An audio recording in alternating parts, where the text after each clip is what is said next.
आज हम लोग पढ़ने वाले केमिस्ट्री का दूसरा चैप्टर, जिसका नाम है एसिड, बेस और सॉल्ट, अम्ल, भस्म और क्षार। इससे पहले हम लोग केमिस्ट्री का first chapter chemical reaction and chemical equations, रासायनिक अभिक्रिया और रासायनिक समीकरण पूर्ण रूप से पढ़ चुके हैं। ठीक है, तो लिखिए आज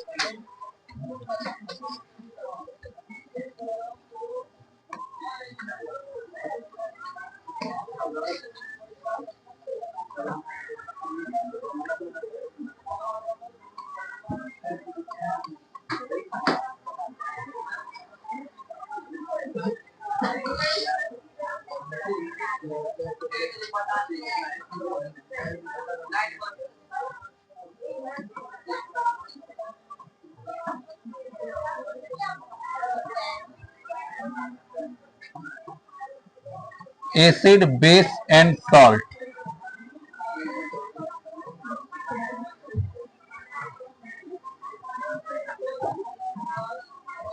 अम्ल,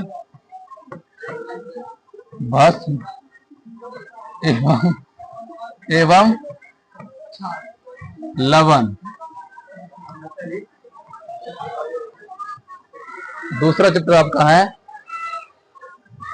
अम्ल, भस्म एवं लवण। भस्म या क्षार एक ही होता है, भस्म या क्षार एक ही होता है। ठीक है, तो सबसे पहला टॉपिक मेरा क्या होगा? अम्ल। क्या होगा? अम्ल। आप लोग हेडिंग बनाइए अम्ल, एसिड,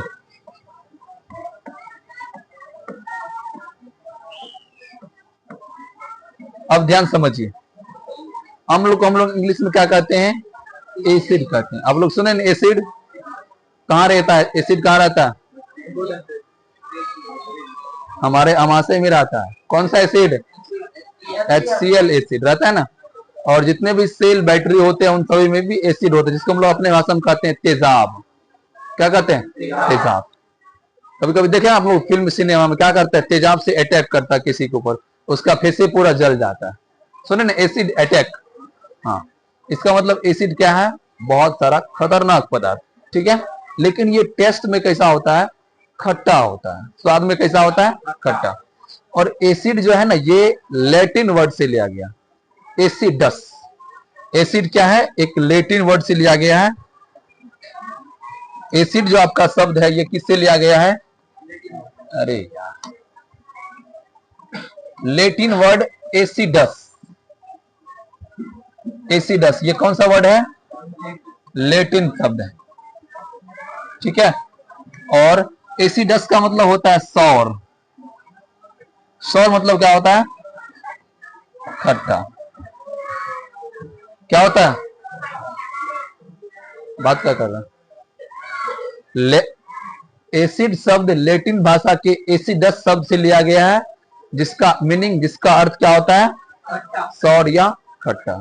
इसी कारण इसका डेफिनेशन देंगे, वैसा पदार्थ जो टेस्ट में कैसा होता है, उसे क्या कहते हैं? एसिड कहते हैं। एसिड शब्द किससे लिया गया है? लैटिन वर्ड के एसिडस शब्द से लिया गया। ठीक है, चलिए इसका पहले हम लोग डेफिनेशन लिख लेते हैं। इस प्रकार से आप लोग स्ट्रक्चर बनाइए और लिखिए आगे।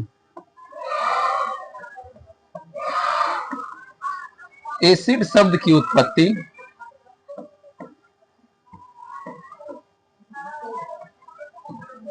एसिड शब्द की उत्पत्ति लैटिन शब्द के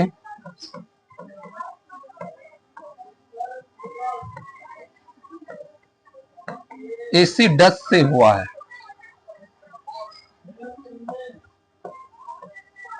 एसिडस से हुआ है।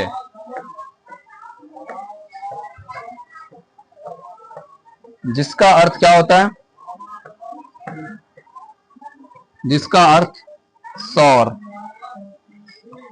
खट्टा होता। जिसका अर्थ खट्टा होता है। ठीक है, ये था आपका एसिड। अब हम लोग इसका मतलब, इसका थोड़ा इंट्रोडक्शन जान ले कि आखिर एसिड होता क्या है। ठीक है, ये एसिड शब्द कहां से आया? तो इसकी जानकारी आप लोग को हो गया। ठीक है, अब एसिड का डिफिनेशन क्या देंगे?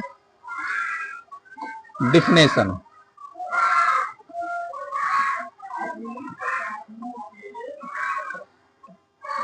इसका डेफिनेशन होगा वैसा पदार्थ जो स्वाद में खट्टा होता,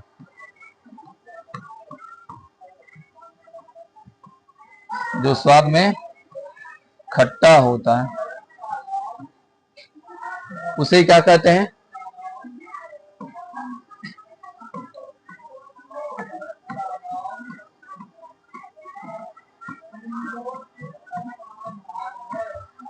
उसे क्या कहते हैं? अम्ल कहते हैं, एसिड कहते हैं।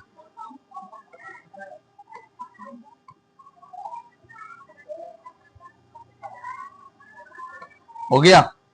तो इससे आप लोग फर्स्ट चैप्टर में पढ़ चुके हैं भोजन खट्टा कब होता है? जब भोजन अम्लीय हो जाता है। और भोजन अम्लीय कब होता है? जब भोजन का ऑक्सीकरण हो जाता है। क्या हो जाता है?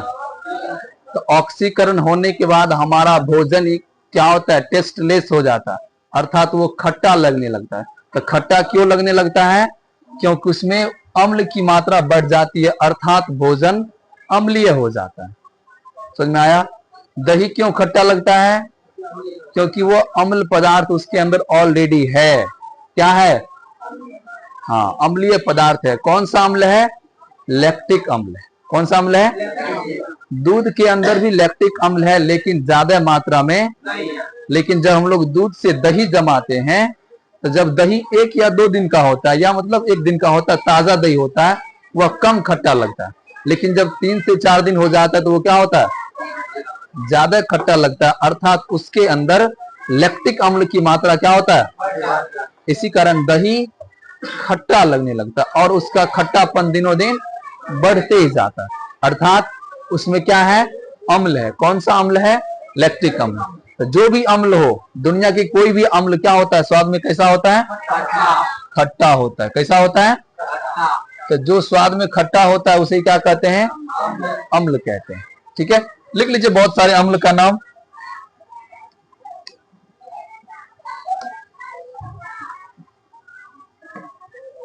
सबसे पहला हो जाएगा HNO3। क्या होता है इसका सूत्र? किसका सूत्र है ये? नाइट्रिक अम्ल का। HNO3 कौन सा अम्ल है? नाइट्रिक अम्ल। आप सब जानते हैं HCl को भली भांति। कौन सा अम्ल है ये? हाइड्रोक्लोरिक अम्ल। हाइड्रोक्लोरिक अम्ल कहां पाया जाता है? ये अमाशय में, इसी कारण इसका नाम अमाशय अम्ल भी है। अगला हो गया आपको H2SO4। क्या नाम है इसका? सल्फ्यूरिक अम्ल। सल्फ्यूरिक अम्ल कहां रहता है? हाँ, जो भी आप देखें बड़ा बड़ा बैटरा होता है, उसमें सल्फ्यूरिक अम्ल ही रहता है। ठीक है, तो इसका पहला परिभाषा हो गया वैसा पदार्थ जो स्वाद में कैसा होता है, उसे क्या कहते हैं? और इसका कई डिफिनेशन है। लिखिए अगला डिफिनेशन।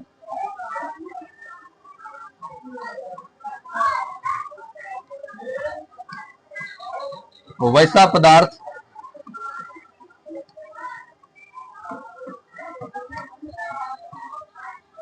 जो धातु से अभिक्रिया करके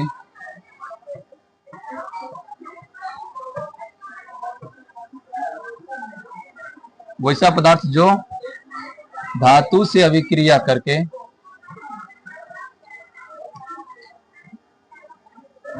हाइड्रोजन गैस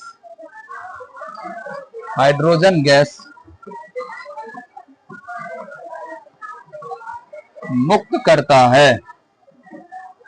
हाइड्रोजन गैस मुक्त करता है।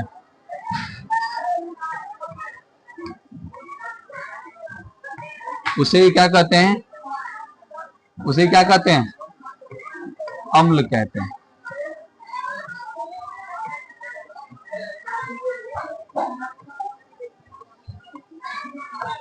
उसे क्या कहते हैं? अम्ल कहते हैं।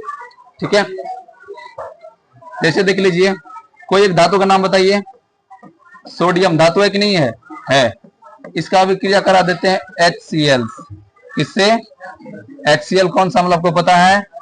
हाइड्रोक्लोरिक अम्ल। इस अभिक्रिया में क्या होता है? Na किसके साथ मिल जाता है? Cl के साथ, और हाइड्रोजन को तलाक दे देता है। तो N और Ca मिलके क्या बन जाएगा? NaCl प्लस हाइड्रोजन गैस को क्या करेगा? मुक्त कर देगा। तो वैसा पदार्थ जो धातु के साथ अभिक्रिया करके कौन सी गैस मुक्त करता है, उसे ही क्या कहते हैं? अम्ल कहते हैं। दूसरा एग्जांपल लिखिए, लिखो ना। जिंक धातु है कि नहीं है? है। इसका अभिक्रिया किससे करा लेते हैं? H2SO4। किससे? H2SO4 कौन सा अम्ल? सल्फ्यूरिक अम्ल। कौन सा अम्ल है? तो ये अभिक्रिया करने के फलस्वरूप देखिए क्या होता है। Zn अभिक्रिया कर लेता है किसके साथ? SO4 के साथ। तो क्या बना लेगा? ZnSO4, यानी कि जिंक सल्फेट बना लेगा और हाइड्रोजन गैस को तलाक मुक्त कर देगा। तो वैसा पदार्थ जो धातु से अभिक्रिया करके क्या बनाता है? हाइड्रोजन गैस मुक्त करता है, उसे ही क्या कहते हैं? अम्ल कहते हैं। लिखिए यहां तक जल्दी से। अब देखिए इसका तीसरा डिफिनेशन आप लोग को बताते। लिखिए, वैसा पदार्थ जो जल में घुलकर, तीसरा डिफिनेशन,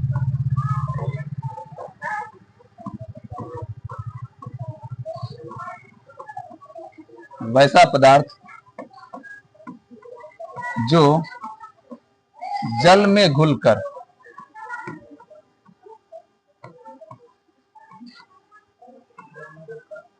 हाइड्रोजन आयन, आयन मतलब उस पर क्या रहेगा? आवेश रहेगा। आयन मतलब क्या होता है? आवेश। आयन कितने प्रकार के? दो प्रकार के, धन आयन या ऋण आयन। तो वैसा पदार्थ जो जल में घुलकर हाइड्रोजन आयन, और हाइड्रोजन पर कौन सा आयन? धन आयन या ऋण आयन? धन आयन। H पर क्या होता है? प्लस। तो वैसा पदार्थ जो जल में घुलकर हाइड्रोजन आयन यानी कि H प्लस देता है या मुक्त करता है,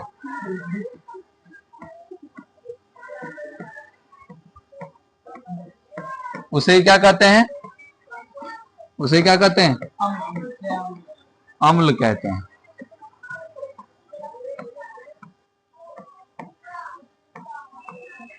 लिख लिए? अब देखिए यह जो डिफिनेशन दिया, ये केमिस्ट्री के बहुत बड़े साइंटिस्ट और हेनियस नामक वैज्ञानिक ने अपने प्रयोग के बाद बताया कि जो भी अम्ल पदार्थ है, यदि इसको क्या करते हैं हम लोग? जल में घुला देते हैं, तो हाइड्रोजन आयन को क्या करता है? वो मुक्त कर देता है। यह डिफिनेशन किसके द्वारा दिया गया? केमिस्ट्री के बहुत बड़े साइंटिस्ट और हेनियस के द्वारा। किसके द्वारा? तो लिखिए, हेडलाइन छोड़ के लिखिए, यह डिफिनेशन, यह परिभाषा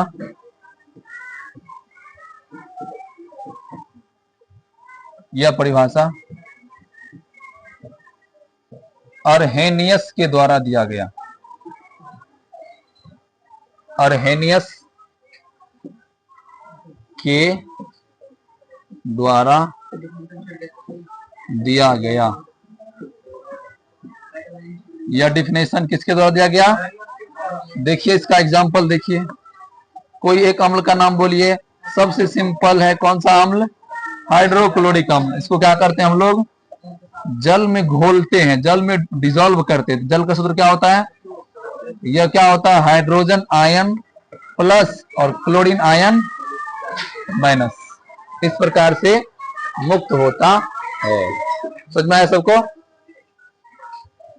दूसरा एग्जांपल लिख लीजिए, सल्फ्यूरिक अम्ल का H2SO4। तो जैसे हम लोग H2SO4 क्या करते हैं? वाटर में डिसॉल्व करते हैं, घोलते हैं, तो H प्लस H2 प्लस और SO4 माइनस, इस प्रकार से मुक्त होता है।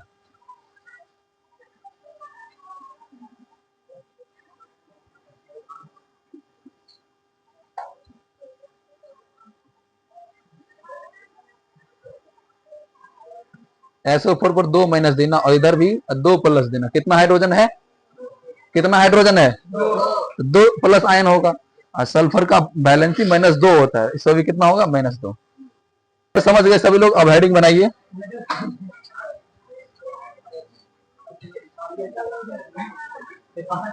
भस्म या क्षार, इसको हम लोग क्या कहते हैं? बेस कहते हैं। क्या कहते हैं? बेस। चलिए सुनिए, आप लोग अम्ल और भस्म का कभी नाम सुने हैं लेकिन पता नहीं। जब भी कोई पदार्थ जलता है तो हम लोग क्या कहते हैं? जलकर भस्म हो गया ना, या हम लोग कहते हैं क्षार बन गया, जल के क्षार हो गया, क्षौर हो गया। हाँ, क्या कहते हैं उसको? हाँ। तो जो भी आपका पदार्थ जलता है, अर्थात जब कार्बन जल जाता है तो वो क्या होता है? जलकर क्षार बन जाता है, यानी कि भस्म बन जाता है। ठीक है, इसका मतलब जो आप जलाते हैं और जलाने के बाद जो अवशेष बचता है यह स्वाद में कड़वा होता है। कैसा होता है? तो वैसा पदार्थ जो स्वाद में कड़वा होता है उसे क्या कहते हैं? भस्म। लिखिए, वैसा पदार्थ, पहला डिफिनेशन इसका है, वैसा पदार्थ जो स्वाद में कड़वा होता है।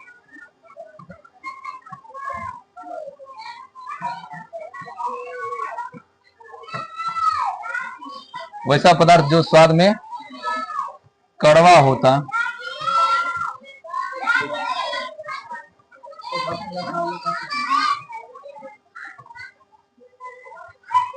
उसे ही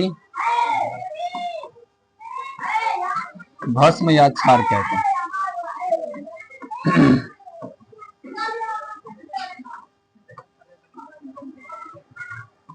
उसे ही भस्म या क्षार कहते हैं। आया? हाँ। अब देखिए, इसका दूसरा डिफिनेशन होता है कि किसी भी धातु के ऑक्साइड या हाइड्रोक्साइड, धातु का क्या होना चाहिए? ऑक्साइड या हाइड्रोक्साइड, उसको ही क्या कहते हैं? भस्म या क्षार। तो ये हो गया इसका डिफिनेशन भौतिक गुण के आधार पर। ठीक है, और अभी जो डिफिनेशन लिखा रहे हैं रासायनिक गुण के आधार पर।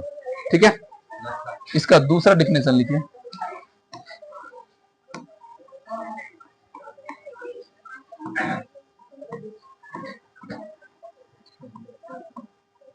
किसी भी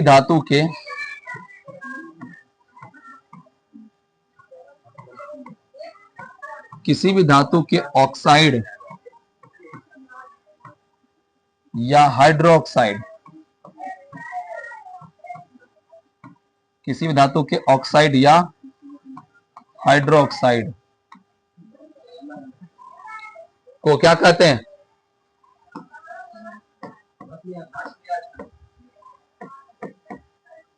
भस्म या क्षार कहते हैं। भस्म या क्षार कहते हैं।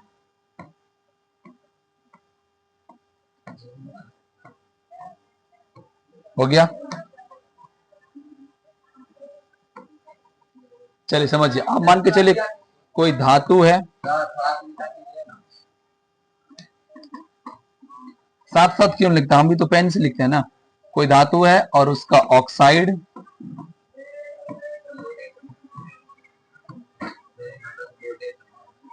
या हाइड्रोक्साइड,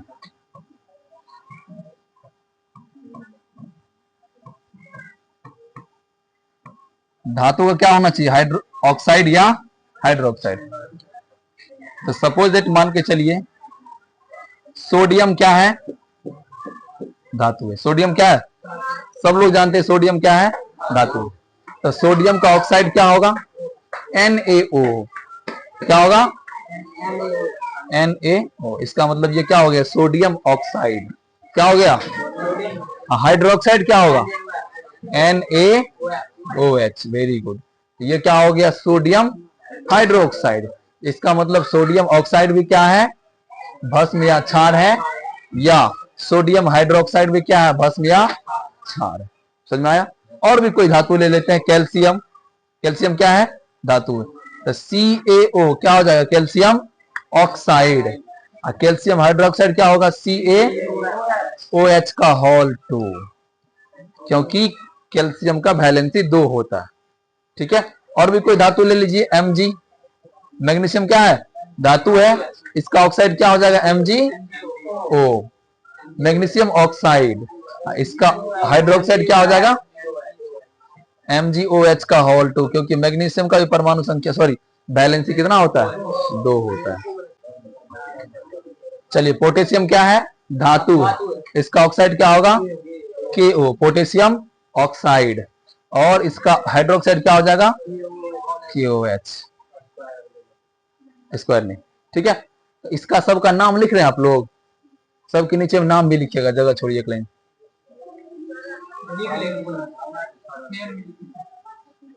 ये क्या हो जाएगा, सोडियम ऑक्साइड। ठीक है, इस प्रकार आप लिख दीजिएगा। और ये हो गया क्या चीज, सोडियम हाइड्रोक्साइड। ठीक है, आप लोग खुद से भी लिख सकते हैं। देखो यहाँ ये क्या है, सोडियम है ना, इसमें लिखना ऑक्साइड, इसमें लिखना हाइड्रोक्साइड। ये क्या है, कैल्शियम है, तो इसमें लिखना कैल्शियम ऑक्साइड, इसमें कैल्शियम हाइड्रोक्साइड। Mg क्या है, मैग्नीशियम, तो इसमें लिखना ऑक्साइड यानी कि मैग्नीशियम ऑक्साइड, इसमें मैग्नीशियम हाइड्रोक्साइड। K क्या है, इसमें क्या लिखना है, पोटेशियम ऑक्साइड, इसमें क्या लिखना है निशा, पोटेशियम हाइड्रोक्साइड। ठीक है, तो इतने सारे एग्जाम्पल किसका हो गया, अम्ल या सॉरी भस्म या क्षार का। ठीक है, चलिए सबको लिखिए जल्दी से। अब देखिए, हम लोग मॉर्निंग में जब उठते हैं तो क्या करते हैं, ब्रश करते हैं ना, टूथपेस्ट से करते हैं हम लोग, करते हैं ना, या दातुन से करते हैं। लेकिन पुराने जमाने के लोग किससे करते थे, छार से। किससे, छार से। आखिर छार में ऐसा क्या है जो हम लोग छार से ही ब्रश करते थे, दातुन करते थे या दांतों की सफाई करते थे। तो छार में क्षारीय पदार्थ, टूथपेस्ट में क्या है, क्षारीय पदार्थ, दातुन में क्या है, क्षारीय पदार्थ। और हमारा दांत सुबह में क्या होता है, अम्लीय होता है। क्या होता है, और इधर से क्या देते हैं, क्षारीय देते हैं, ताकि दांत का क्या हो, अम्लीयता खत्म हो जाए। क्या हो जाए, दांत की अम्लता खत्म हो जाए। अर्थात क्षार एक ऐसा पदार्थ है जो अम्ल को क्या करता है, उदासीन कर देता है। क्या करता है, हाँ, इसी कारण हम लोग मॉर्निंग में सवेरे जगते हैं और सबसे पहले दांतों की अम्लीयता को नष्ट करते हैं। यदि हम लोग दांतों की सफाई मॉर्निंग में नहीं करते हैं या पर डे नहीं करते हैं तो हमारी दांत की अम्लीयता क्या होता है, बढ़ जाता है, जिसके कारण दांत बहुत जल्द ही नष्ट हो जाते हैं, दांत में कीटाणु लग जाते हैं। ठीक है, इसी कारण हमें ब्रश कब करना चाहिए, मॉर्निंग में, सुबह मॉर्निंग में ही कर लेना चाहिए। ठीक है, क्योंकि आप जितना लेट कीजिएगा आपकी दांत की अम्लता उतनी बढ़ती जाएगी और आपका दांत धीरे धीरे नष्ट होते जाएगा। ठीक है, तो भस्म वैसा पदार्थ है जो अम्ल को क्या करता है, उदासीन कर देता है। तो वैसा पदार्थ जो अम्ल की अम्लता को नष्ट करके क्या कर दे, उदासीन कर दे, उसे क्या कहते हैं, भस्म या क्षार कहते हैं। तो तीसरा डिफिनेशन लिखिए सभी लोग।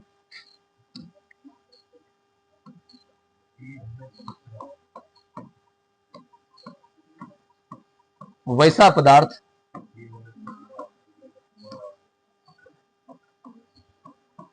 जो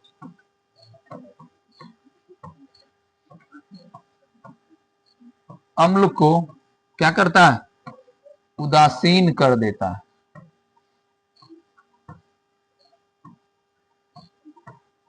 वैसा पदार्थ जो अम्ल को उदासीन कर देता है,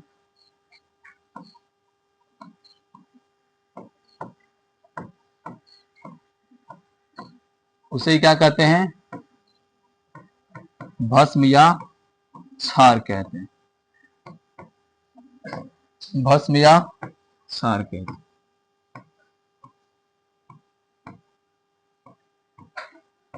अब एग्जाम्पल समझिए कैसे अम्ल को उदासीन कर देता है। तो कोई एक अम्ल का नाम बोलिए, सिंपल सबसे हम लोग जानते हैं, कौन सा अम्ल, HCl। ठीक है, और एक भस्म का नाम बोलिए जो सबसे पहले था, NaO या NaOH। तो जब हम लोग हाइड्रोक्लोरिक अम्ल की अभिक्रिया किससे कराते हैं, NaOH क्या है,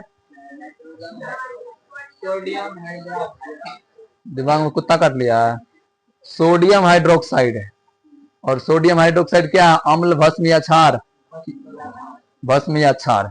अब देखिए क्या होता है, सबसे पहले Cl किसके साथ अभिक्रिया करता है, तो क्या बना लेता है, NaCl, यानी कि लवण बन गया। और क्या बच गया इधर, OH, और क्या बच गया, एक H। इसको हम लोग क्या लिख सकते हैं, दो गैस है ना, H2 और O।